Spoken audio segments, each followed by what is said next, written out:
एक वन में बहुत बड़ा अजगर रहता था। वह बहुत अभिमानी और अत्यंत क्रूर था। जब वह अपने बिल से निकलता तो सब जीव उससे डरकर भाग खड़े होते। उसका मुंह इतना विकराल था कि खरगोश तक को निकल जाता था। एक बार अजगर शिकार की तलाश में घूम रहा था।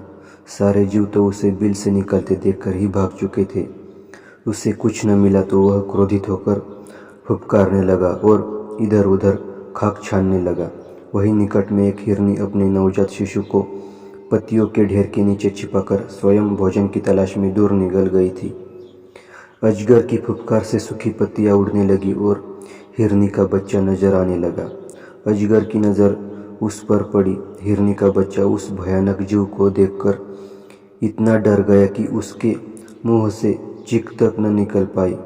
अजगर ने देखते ही देखते नवजात हिरन के बच्चे को निगल लिया। तब तक हिरनी भी लौट आई थी, पर वह क्या करती। आंखों में आंसू भर जड़ होकर दूर से अपने बच्चे को काल का ग्रास बनते देखती रही। हिरनी के शोक का ठिकाना न रहा। उसने किसी न किसी तरह अजगर से बदला लेने की ठान ली। हिरनी की एक न्यावले से दोस्ती थी। शोक में डूबी हिरनी अपने मित्र न्यावले के पास आई और रो रो कर उसने अपनी दुख भरी कथा सुनाई। न्यावले को भी बहुत दुख हुआ।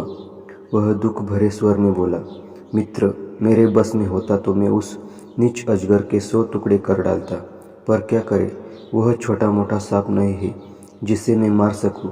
वह तो एक अजगर है, अपनी पूंछ की फटकार से ही मुझे अर्धमरा कर देगा। लेकिन यहाँ पास में ही चींटियों की एक बाम्बी है, वहाँ की रानी मेरी मित्र है, उससे सहायता मांगनी चाहिए। हिरनी निराश स्वर में विलाप किया, पर जब तुम्हारे जितना बड़ा जीव उस अजगर का कुछ बिगाड़ने में समर्थ नहीं है तो वह छोटी सी चींटी क्या कर लेगी। न्यावले ने कहा, ऐसा मत सोचो, उसके पास चींटियों की बहुत बड़ी सेना है, संगठन में बड़ी शक्ति होती है। हिरनी को कुछ आशा की किरण नजर आई। न्यावला हिरनी को लेकर चींटी रानी के पास गया और उसे सारी कहानी सुनाई। चींटी रानी ने सोच विचार कर कहा, हम तुम्हारी सहायता करेंगे। हमारी बाम्बी के पास एक संकरीला नुकीले पत्थरों से भरा रास्ता है।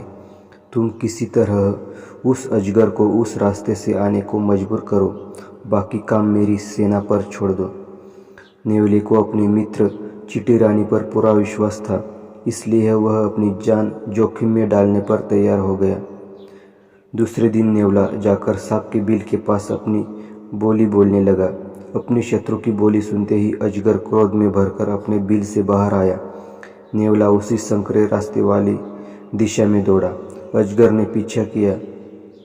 अजगर रुकता तो न्यावला मुड़कर फुफकारता और अजगर को गुस्सा दिलाकर फिर पीछा करने पर मजबूर करता।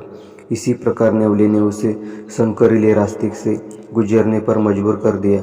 नुकीले पत्थरों से उसका शरीर छिलने लगा। जब तक अजगर उस रास्ते से बाहर आया तब तक उसका काफी शरीर छिल गया था और जगह जगह से खून टपक रहा था। उसी समय चींटियों की सेना ने उस पर हमला कर दिया। चींटियां उसके शरीर पर चढ़कर छिले स्थानों के नंगे मांस को काटने लगी।